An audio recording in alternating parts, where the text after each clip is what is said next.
Hello friends, welcome back to our channel. இன்றைக்கி நம்ம இந்த வீடியோவில் நிறைய கிச்சன் டிப்ஸ் அண்ட் ட்ரிக்ஸ் தான் பார்க்க போகிறோம் ஃப்ரெண்ட்ஸ். இந்த வீடியோவில் எண்ணெயில் தண்ணியை ஊற்றினா என்ன ஆகுன்றதை பற்றி பார்க்கலாம். கூடவே நிறைய நம்ம அன்றாட லைஃபுக்கு யூஸ் ஆகக்கூடிய யூஸ்ஃபுல்லான டிப்ஸும் நம்ம பார்க்க போகிறோம். அது என்னன்றதை ஒன்று ஒன்றா பார்க்கலாம் வாங்க ஃப்ரெண்ட்ஸ்.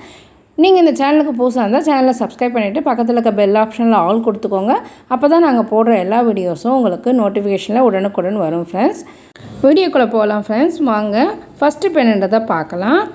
நாம் தேங்காய் வாங்கிட்டு வந்தோம்னா அந்த தேங்காய் ரொம்ப நாளைக்கு கெட்டு போகாமல் அப்படியே இருக்கிறதுக்கு சில டிப்ஸ் தான் நம்ம பார்க்க போகிறோம். நம்ம தேங்காய் வாங்கிட்டு வந்தோம்னா அந்த தேங்காவை ஃப்ரிட்ஜில் இந்த பொசிஷனில் நிற்க வச்சுருங்க. இந்த மாதிரி வைக்கிறதுனால நம்மளுக்கு 1 மாதம் ஆனாலும் தேங்காய் நல்லா இருக்கும். அப்படி இல்லைன்னா நம்ம இந்த தேங்காவை வெளியிலே வைக்கணும் அப்படின்னா அதுக்கு கீழே இந்த மாதிரி ஏதாவது ஒரு வளையல் மாதிரி வச்சும் வைக்கலாம், இல்லைனா செவுத்தில் சாய்ச்ச மாதிரியும் வைக்கலாம். ஆனால் இந்த மாதிரி தான் இந்த பொசிஷனில் தான் நம்ம தேங்காய் வைக்கணும். அப்போ தான் தேங்காய் ஒரு 15 நாள் வரைக்கும் கெடாமல் அப்படியே நல்லாயிருக்கும். இல்லைனா இந்த மாதிரி ஒரு வளையல் மாதிரி ஏதாவது ஒன்று எடுத்துகிட்டு கூட அதுக்கு நடுவில் நம்ம வச்சு விட்டோம்னா தேங்காய் அழுகாமல் நல்லாயிருக்கும் கொஞ்சம் நாளைக்கு. அது மட்டும் இல்லாமல் தேங்காவை வாங்கிட்டு வந்தவனே உடச்சிட்டு அதில் இருக்கக்கூடிய 2 பாகத்தில் அந்த குமுடி இருக்கிற பாகம், அதாவது கண் இருக்கிற பாகத்தை சீக்கிரமாக யூஸ் பண்ணிடணும். ஏன்னா அந்த பாகத்தில் தான் நம்மளுக்கு சீக்கிரமாக அழுகிற தன்மை வர செய்யும். அது மட்டும் இல்லாமல் இந்த தேங்காவை உடச்ச பிறகு அந்த தண்ணியை கண்டிப்பாக குடிச்சிடுங்க. அதை வேஸ்ட் பண்ணாதீங்க. ஏன்னா அந்த தண்ணியை குடிக்கிறதுனால நம்மளுக்கு வாய்ப்புண்ணு, வயிற்று புண்ணு இதெல்லாம் போகும். ரொம்பவே நல்லதும் கூட. இந்த தேங்காவோட பால் பார்த்திங்கன்னா தாய்ப்பாலுக்கு இணையானது அப்படின்ட்டு டாக்டர்ஸ் ரொம்பவே ரெக்கமெண்ட் பண்ணுறாங்க. இப்போ இந்த மாதிரி தேங்காவை நம்ம ஏதாவது ஒரு கல் வச்சோ இல்லை ஒரு கரண்டி வச்சு கூட நம்ம உடைக்கலாம். அதுக்கு எப்படி பார்த்திங்கன்னா அந்த தேங்காவோட 3 கண் வர இடத்துல இருக்கக்கூடிய அந்த நார் பகுதி மாதிரி இருக்கும். அந்த நரம்பில் கரெக்டாக அடித்தோம்னா அந்த தேங்காய் சமமாக அழகாக உடஞ்சி வந்துடும். இந்த மாதிரி உடச்சி எடுக்கக்கூடிய அந்த தேங்காவை 3 கண் இருக்கக்கூடிய அந்த மூடி பகுதியை ஃபஸ்ட்டு யூஸ் பண்ணிவிடுங்க. அந்த பகுதியில் தான் நம்மளுக்கு அழுகல் தன்மை சீக்கிரமாக வந்துடும். இந்த தேங்காய் தண்ணி ரொம்பவே நல்லது. இதை மிஸ் பண்ணாமல் குடிச்சிடுங்க. இல்லை குழந்தைங்களுக்கு கொடுத்தீங்கனாலும் ரொம்பவே நல்லது. இந்த தேங்காய் தண்ணியை குடிக்கிறதுனால நம்ம வயிற்றில் ஏற்படக்கூடிய வயிற்று வலி, நீர்க்கடுப்பு, உடல் சூடு, இந்த உடல் சூட்டுனால வெயிலால் ஏற்படக்கூடிய ட்ரைனஸ்ஸு, வாயில் ஏற்படக்கூடிய வாய்ப்புண்ணு இதெல்லாமே கூட நம்மளுக்கு சீக்கிரமாகவே சரியாயிடும். அதே மாதிரி இந்த தேங்காய் பாலும் ரொம்பவே நல்லது.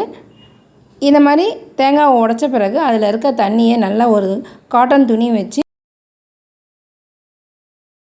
தொடச்சி எடுத்துருங்க. இது எதுக்கு நம்ம இந்த மாதிரி செய்கிறோம் அப்படின்னா, நம்ம அந்த ஈரத்தோடவே வச்சோம்னா ஃப்ரிட்ஜில் ஸ்டோர் பண்ணும்போது ரொம்ப நாளைக்கு இருந்தால் கூட அது மேலே ஒரு மாதிரியான ஸ்மெல் வரும், இல்லைனா மஞ்சள் பூத்த மாதிரி ஆகும். ட்ரை பண்ணி பாருங்கள். இந்த டிப்ஸும் ரொம்பவே யூஸ்ஃபுல்லாக இருக்கும். டிப் நம்பர் 2, கேரட் பீட்ரூட்லாம் சீவக்கூடிய இந்த சீவல் கட்டையில் அதனுடைய ஷார்ப்னஸ் போயிடும் சீக்கிரமாகவே. அந்த மாதிரி போன சீவல் கட்டையில் இருக்கக்கூடிய அந்த ஷார்ப்னஸை திரும்ப கொண்டு வரணும் அப்படின்னா நம்ம வீட்டில் யூஸ் பண்ணக்கூடிய அந்த இஞ்சி பூண்டு இடிக்கல்ல இது மேலே நம்ம நல்லா தேய்ச்சி கொடுக்கலாம். இந்த மாதிரி நம்ம தேய்ச்சி கொடுக்கறதுனால அதில் இருக்க ஷார்ப்னஸ் சீக்கிரமாகவே வந்துடும். நம்மளுக்கு காய் சீவும்போது ரொம்பவே ஈஸியாகவே இருக்கும். ட்ரை பண்ணி பாருங்கள். ரொம்பவே யூஸ்ஃபுல்லாக இருக்கும் இந்த டிப்ஸும்.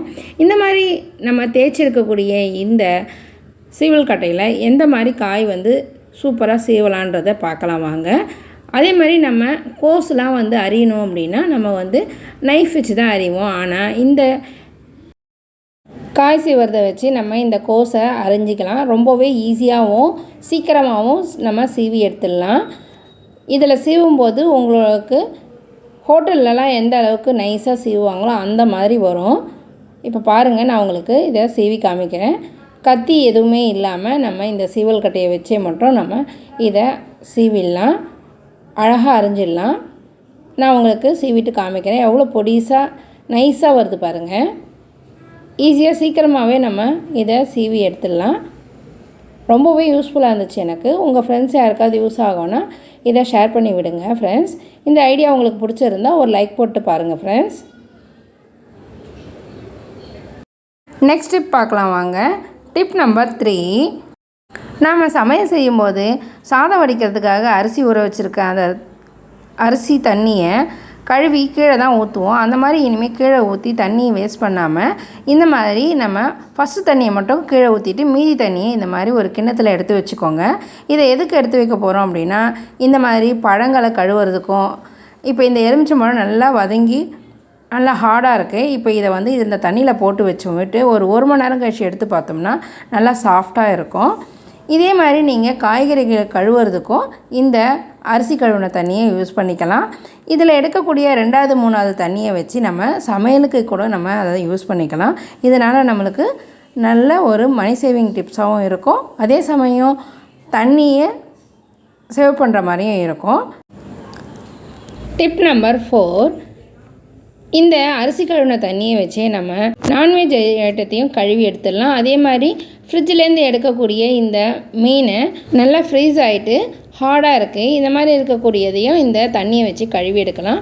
முக்கியமாக இந்த மாதிரி ஃப்ரிட்ஜிலேருந்து எடுக்கக்கூடிய இந்த மீன் ஃப்ரீஸ் ஆகிட்டு இருக்கும்போது அதை அந்த ஃப்ரீஸிங் தன்மையை நீக்கிறதுக்கு அது மேலே 1 டீஸ்பூன் அளவுக்கு கல் உப்பை நல்லா தூவி விட்டுடுங்க.